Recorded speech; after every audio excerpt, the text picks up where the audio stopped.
Hi everyone, my name is Charlie and today I have a writing update. Does anyone remember me saying that I was going to be uploading a video regarding my writing each month about 3 months ago?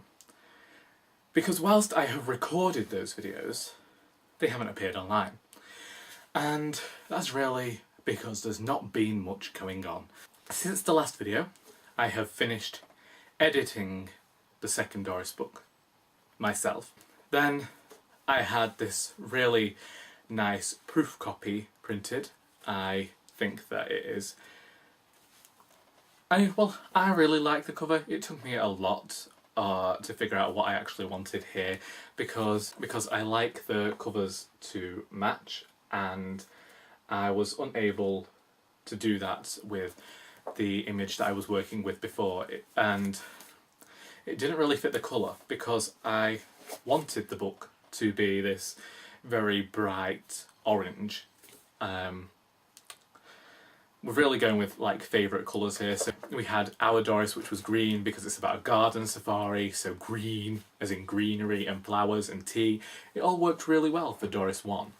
And then we come to Doris 2, and it's called Indisputably Doris, which I have mentioned before, but what I originally envisaged this book being about, I had a cover in mind and everything. It no longer fit to what I originally envisaged the book being about, and so the cover had to change. I have about I have many different draft covers for this book, and so we finally have a cover design.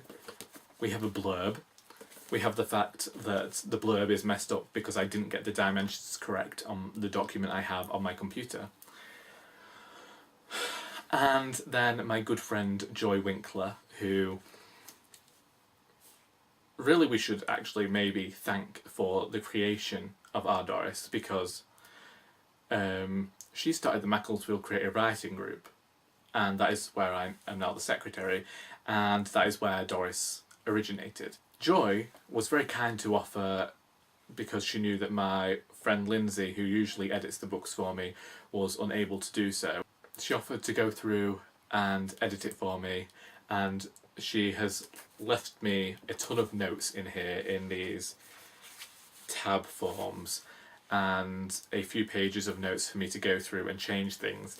So hopefully I'm going to do that within the next week and then print all the copies, and then Doris should be ready to go out and join the world and be read by people. Joy enjoyed the book, which made me very happy. My friend Lindsay, if you go to Goodreads, I will leave a link, has reviewed the book, so if you want to read what my friend thinks of the book, then feel free to go to Goodreads and just read it, because it makes me very happy that it's there. I keep talking about the book because I still can't believe that I actually managed to finish a sequel to the first book. There are now events for Doris. If you go to my website, variousaltitudes.com/events, then you can find out where I'm going to be. At the moment, most of it is taking place in the north of England, but if you have any locations, like if you have any libraries that you think would like a indie author to come to and read a comedy about an older lady, then please feel free to get in touch, and I will contact those libraries and I will ask if they want me to go and read from the Doris books. I usually get a laugh. I sometimes bring cakes, so you know, it's really a win-win situation. There has been something of a struggle with launching the second book. With the first book, I had a launch date straight away, and then I built around all the other events based on my launch date.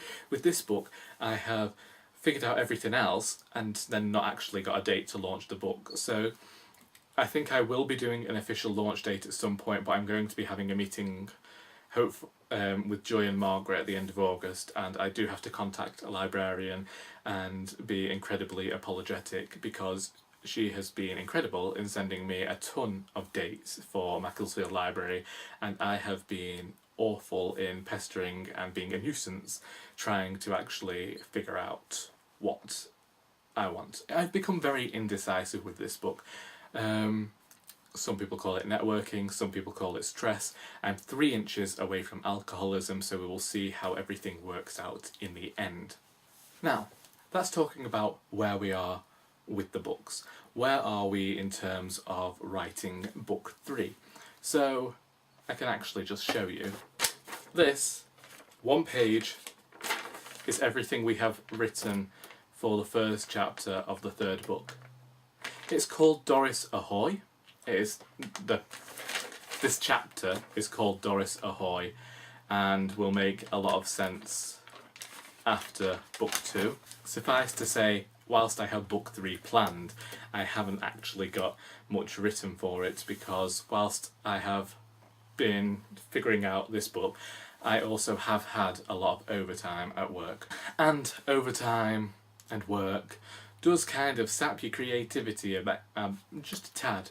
And I've also focused on reading a bit. Really, I have been writing more poetry. I have written a few poems, just because, like I've said before, when I was between books last year, when I'd stopped and took the writing break, I wrote poetry because there was a very fast gratification to it, because once you had finished a poem, apart from editing it, it was done and you could move on to something else. So that's what I have been doing. I have been editing the poems, but the first draft is finished a lot quicker than, say, a novel form. I do have a list of the books that I want to write, and as I have said on Twitter, if I write at my current speed, all of the books will be finished by the time I'm 40, which makes me really sad because my nephew will be an adult then. My nieces will probably be middle-aged, I will be middle-aged, and I will have nothing left in life to look forward to. I might post a video at the end of August, because that is when Doris 2 should be launching. Indisputably Doris is supposed to be out